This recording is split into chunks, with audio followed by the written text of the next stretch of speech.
en themathil ti chu paila eng thuamin in thuamaku chuna mangin moi takini amangu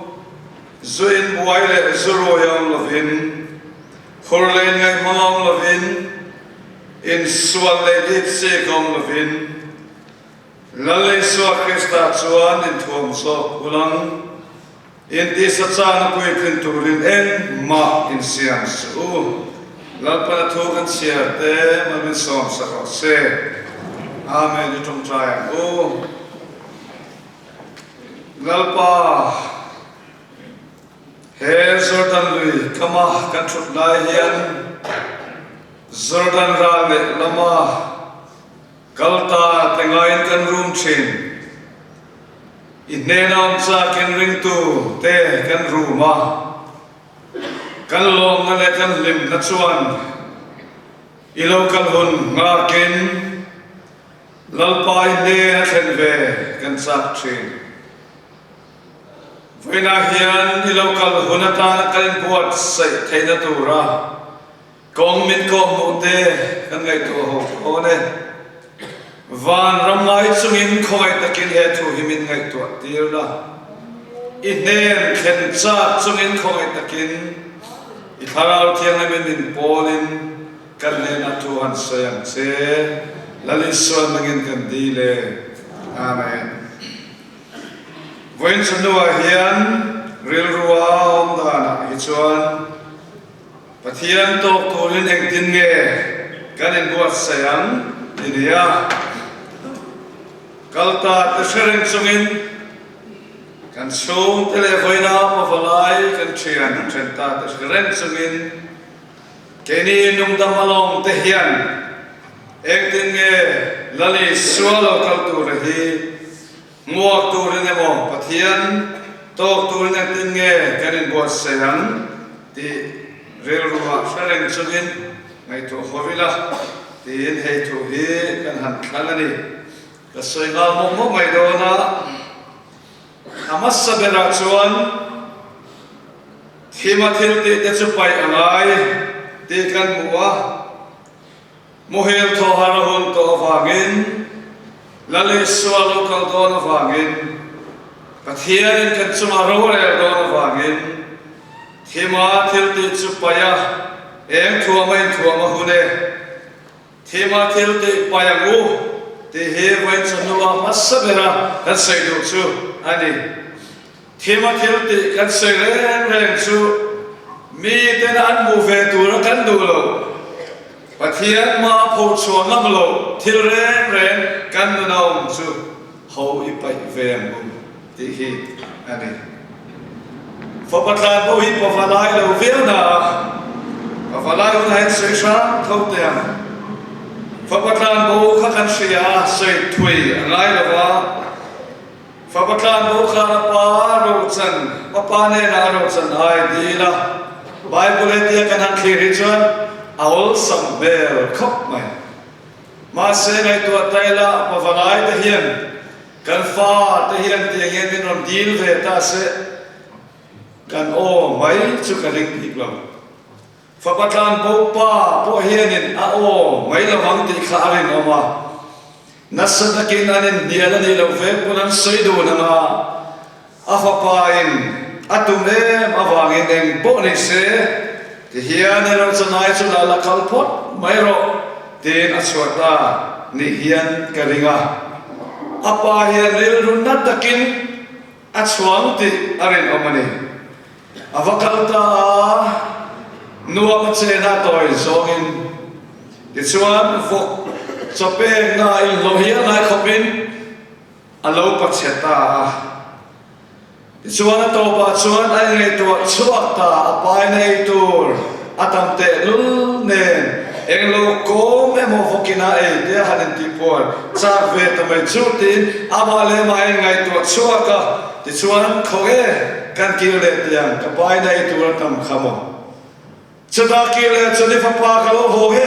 ti po tingam to lo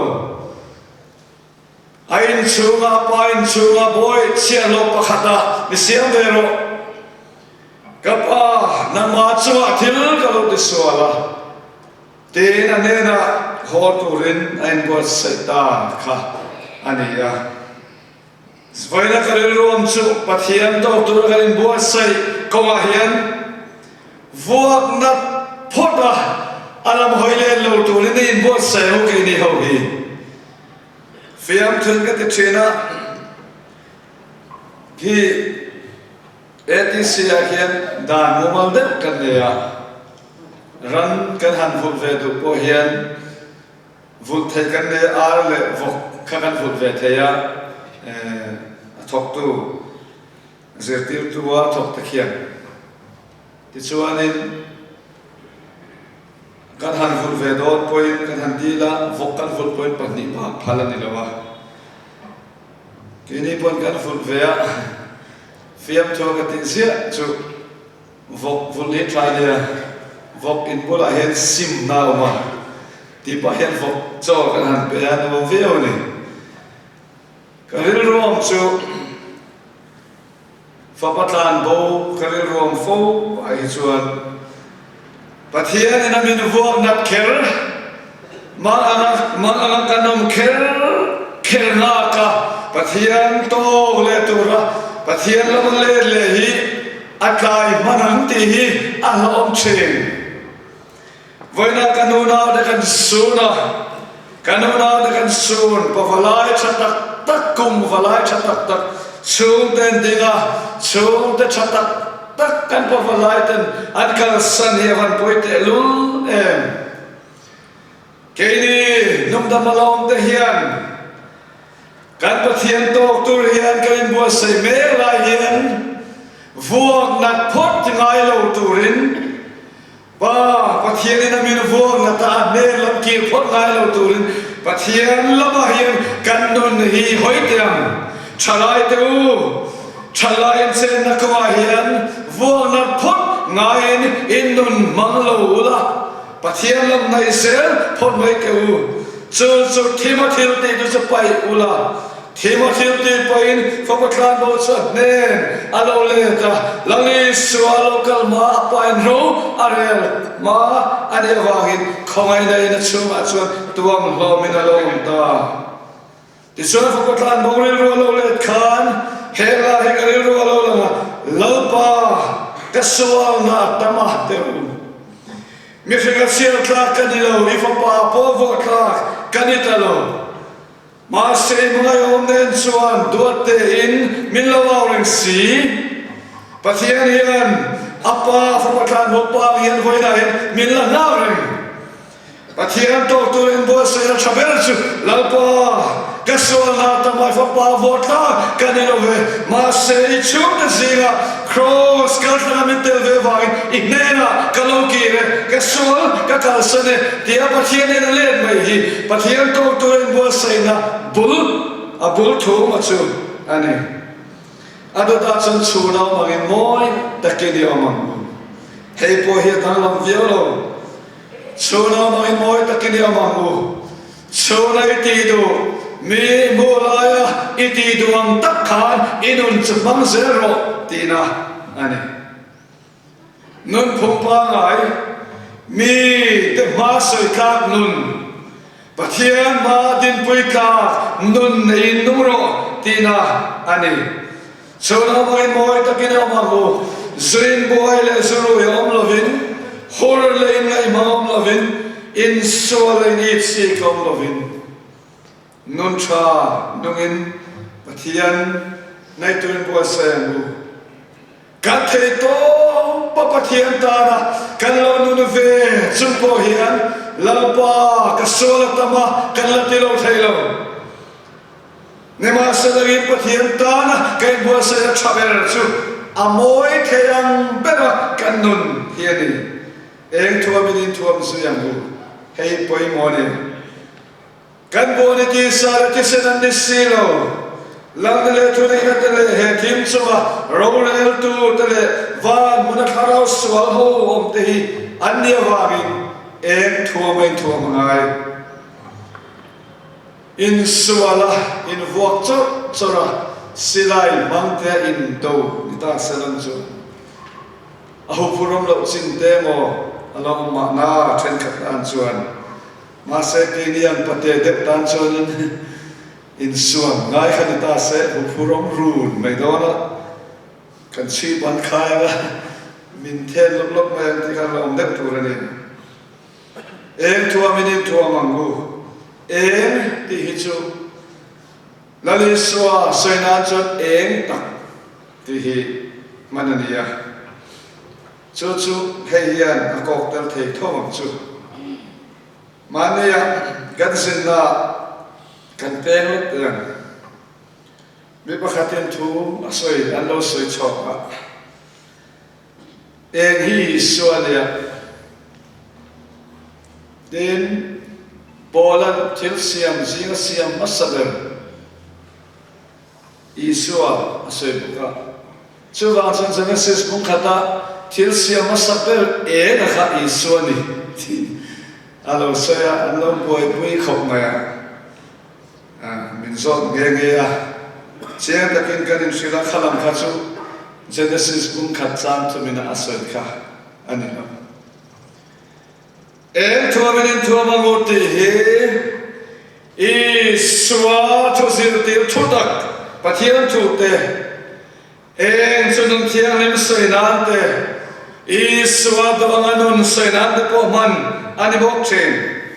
Thessalonica bunga chari la chuan nimasra ke ni zon chunami kenya wangin rinale maina po chuain chandam be se na chu lukhoma mangin ngai ven zo kangu Isua Krista chandam na nun puya Isua mangai na nun puya Isua Krista rinna din hi en thuama in thuam na chuni chu chau chuan mel ma pa dia bolahi ne thenia kenia polian phalo tan po alom tolo achan chu Isua cross khan alo chu chu changa at ne to ma kan chan chu chuan to tan ma phuro mom lo Isua la ma kan chan hi lali suwa to to kain wat saidan chabel singani ani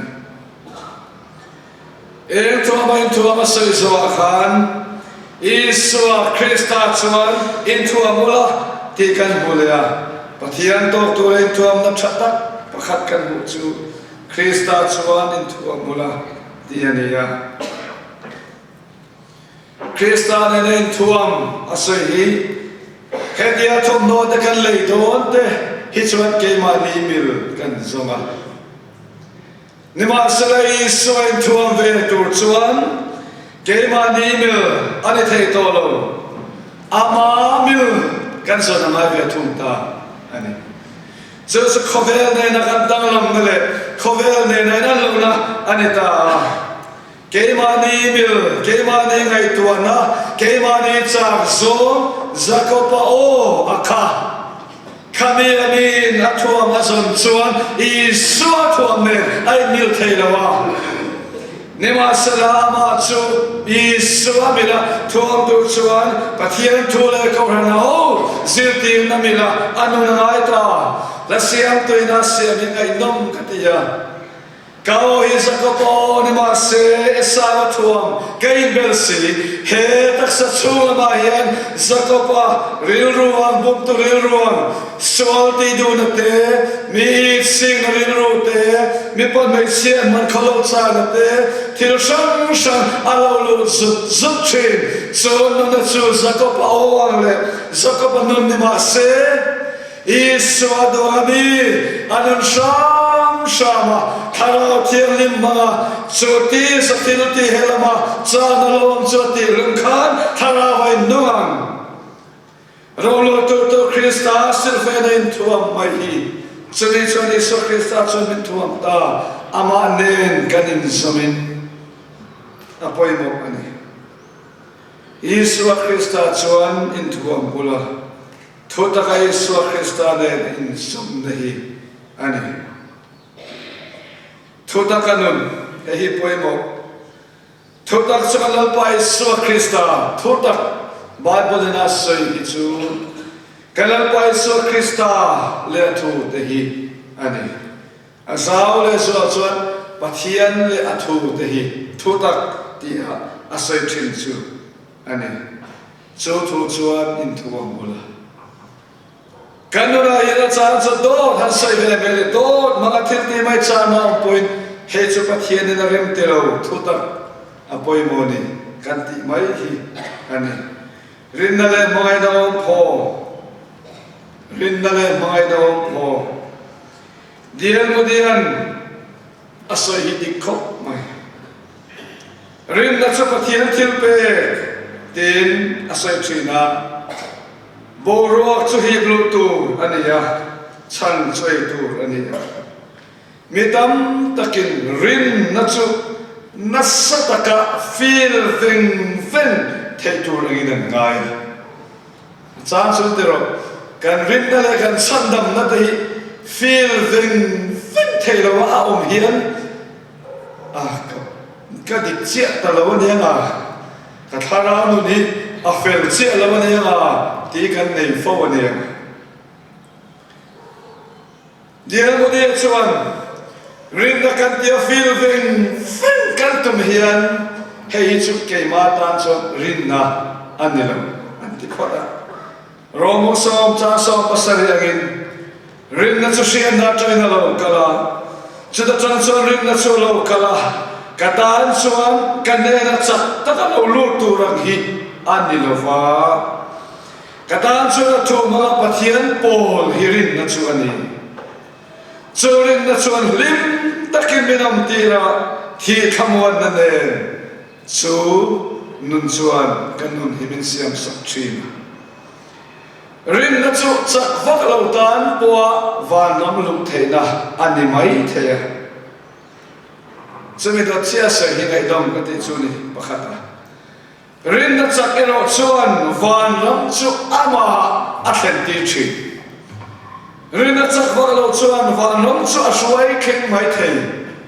ama ero chu rin na chak chuan chu van nam chu he na hi alo khen ti thi chu rin na le khoi na Pathian tra lo chua ka chu Pathian kan mo na tu le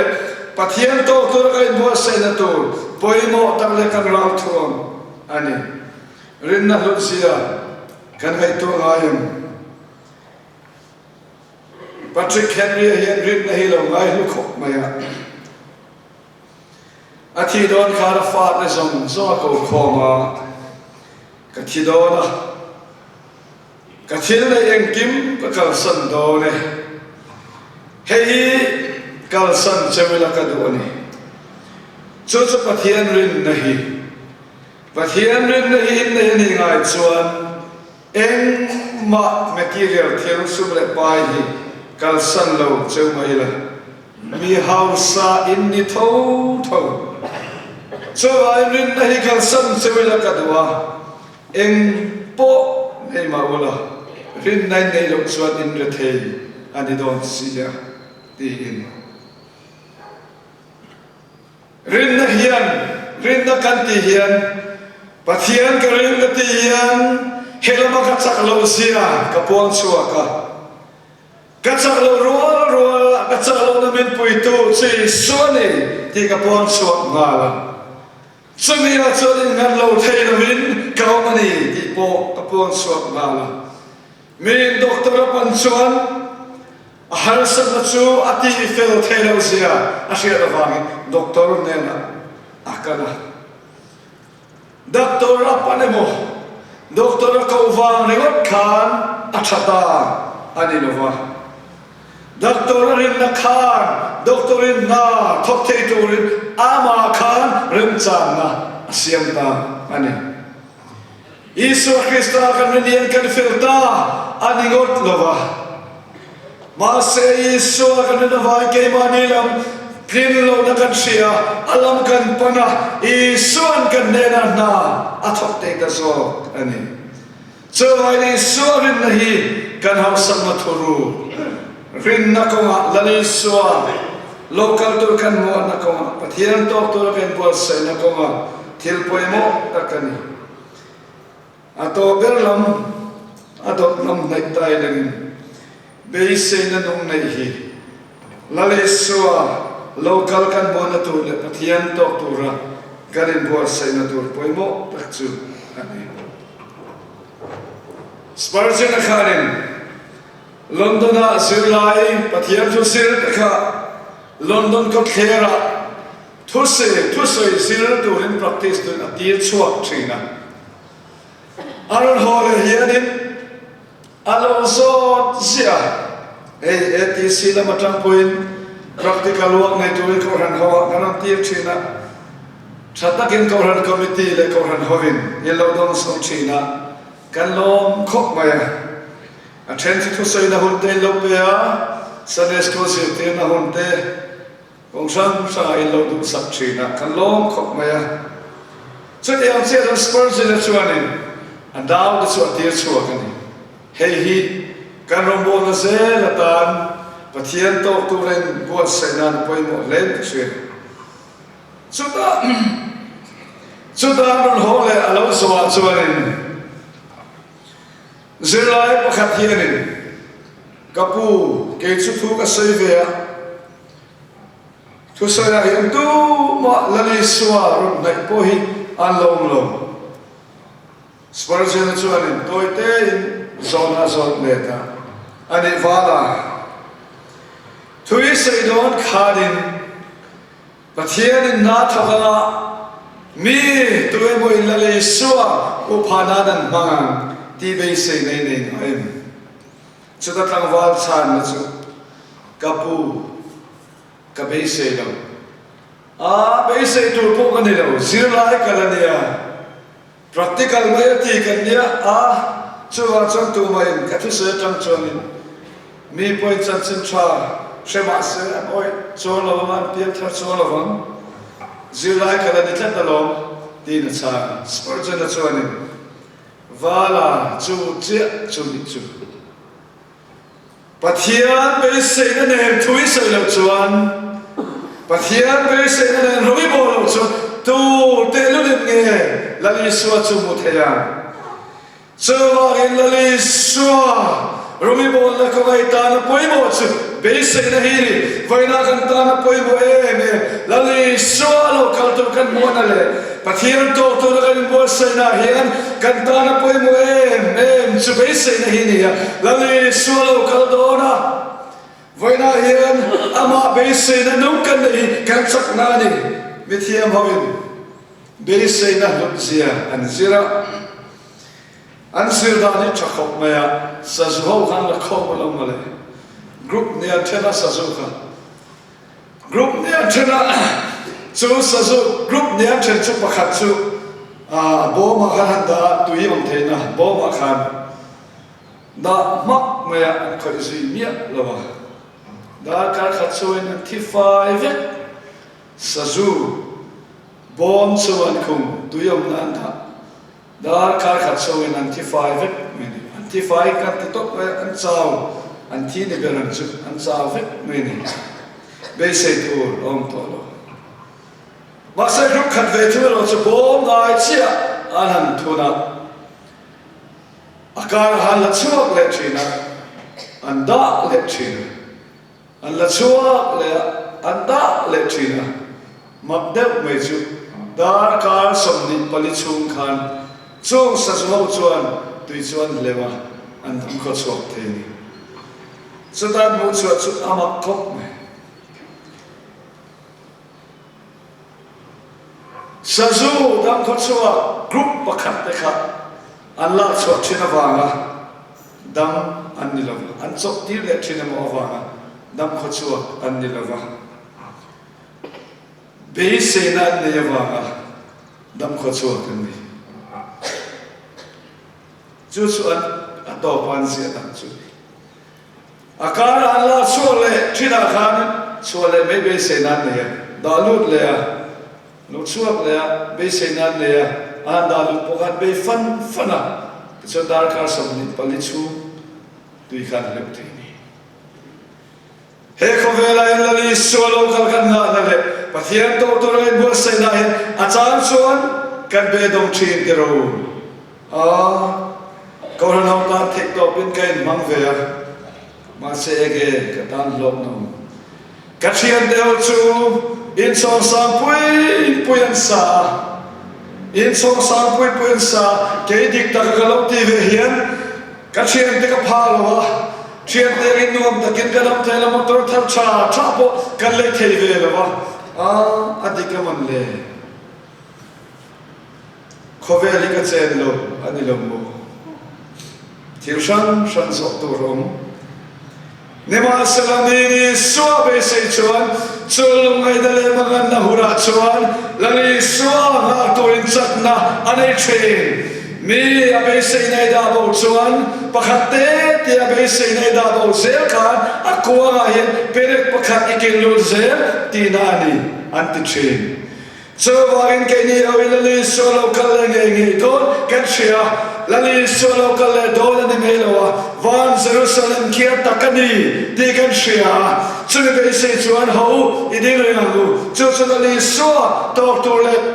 pathian tortura in bo sai na kong chatakani ato bera chuan thi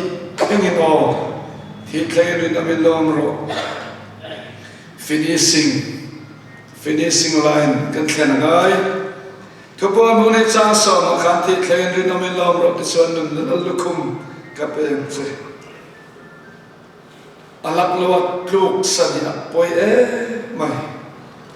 alak lot luk sani apoi rong thui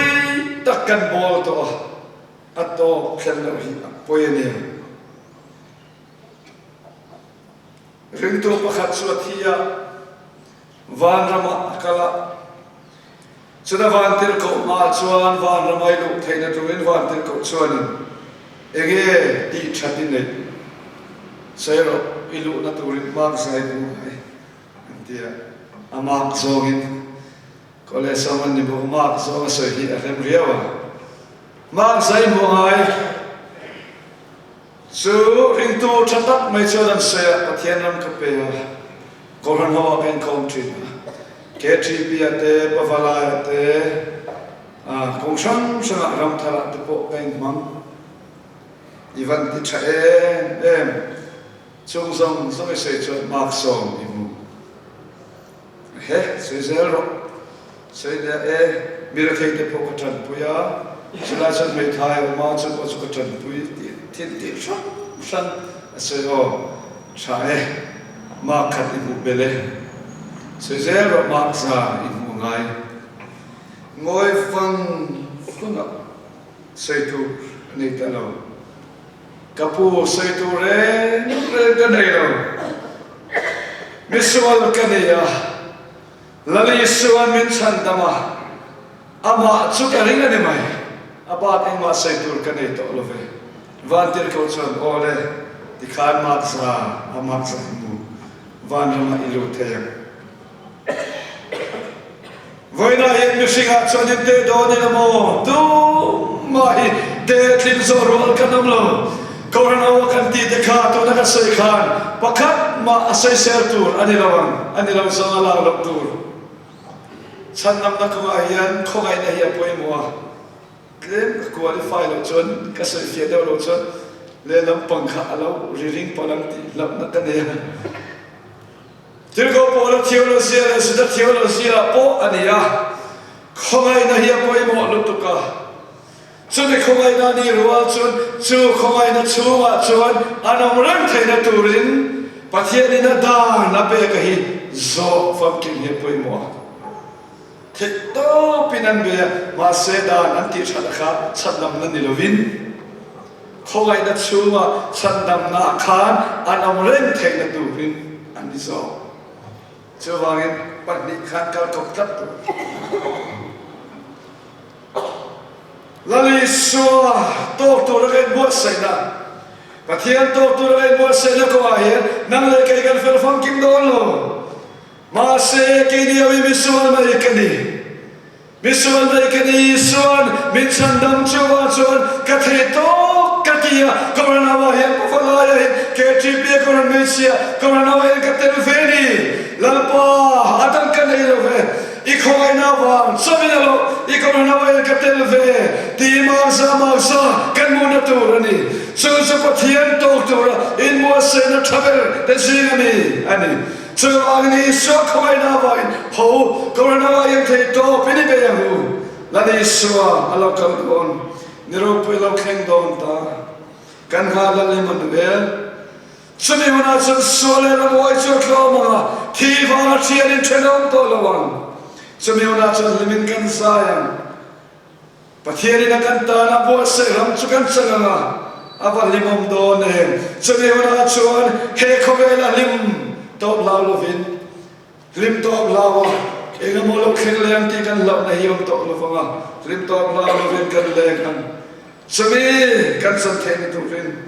Pathian ko mai na noya hian Pathian mai na noya hian ama ringin ko ran ho hian thanam ngai takin ngai bo la ngu la bona tu kan sai da min sam sa ko se amen